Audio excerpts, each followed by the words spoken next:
Hi everyone, so today I'm going to share with you stretches. So if you went through my assessment that I showed you last time for the hamstring, today I'm going to show you some stretches and myofascial release with the foam roller.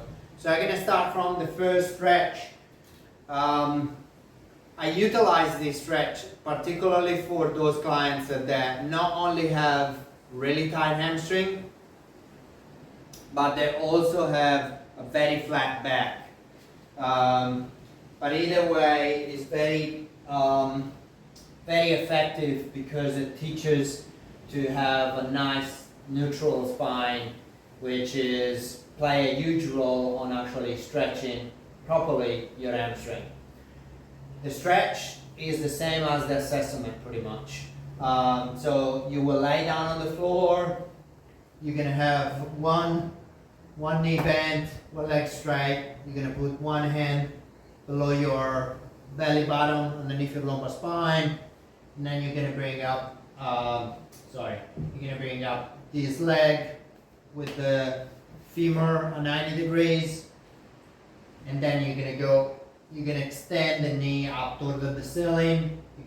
What you want to do, the emphasis is in maintaining a bit of curvature on the lumbar spine. Don't let your back squeezing the blood out of your hand, basically. So that you maintain a little bit of curvature over there, and because the hamstring will want to pull the back flat on the ground, right? So this one is pretty much the stretch. You go up, you extend the leg, you can point the toes toward your mouth. You can go as far as you can. Obviously, as you can see, I'm pretty good with my hamstring. I don't have really that much problem. But yeah, that's the stretch. If you have a really tight hamstring, it's pretty challenging. Next one is I'm going to show you my fascial stretch for the hamstring. So you're sitting on the floor, one leg straight, which is the working leg, and the opposite leg is just with the bent knee to the side. So what you want to do, you want to have the working leg crossing the midline, because in particular with this stretch, we're working on the bicep femoris, which attaches laterally to the knee and goes to your sitting bone. We want to try to have the heel off the ground.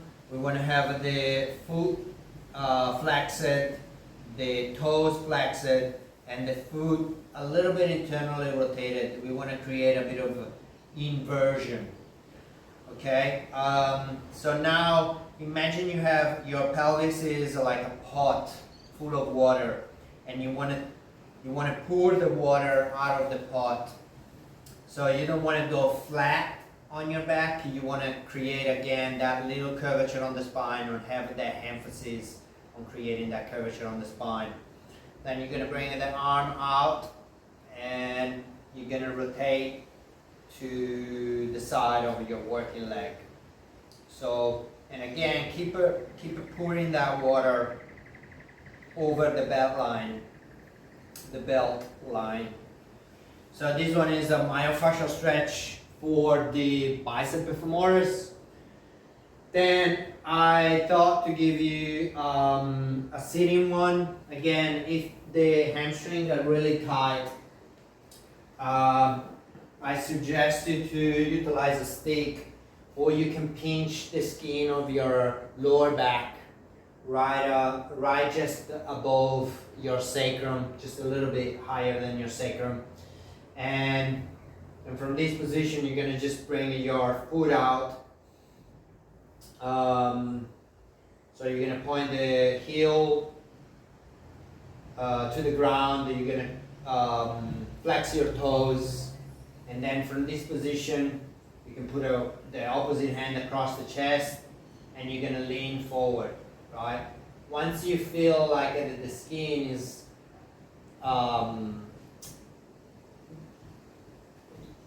that you can't pinch anymore the skin of your back, or whether that is, is coming off your finger, that's the point to stop just before the skin actually come off your finger, that you can't hold it anymore, because it means that then your pelvis is going backwards, and consequently reduces the skin on your back.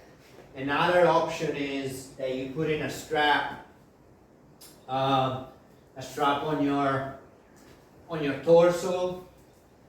You place a stick on your back, and this is because this will allow you to really get deep into the hamstring and not let the hamstring not becoming the focus of the stretch. So again, you want to try to have a 3-point of contact: the head, middle back, and the sacrum. You can fit your hand between the stick and the back, or you can put something in there, something that is about the thickness of your hand. And so from there, what you're going to do, you're going to come forward, you're going to keep those 3-point of contact, you're going to keep pointing those toes toward the mouth or flexing the toes. And that's a beautiful hamstring stretch. You can do a standing with one leg. But yeah, those are, you can do it on a chair too. You don't need a Swiss ball. You can do it on the edge of the chair. Myofascial massage, release, call it whatever you want to call it. Very common, very, I'm sure most of you are familiar. For the hamstring, you're just gonna have starting from your glutes and going all the way down to the knee.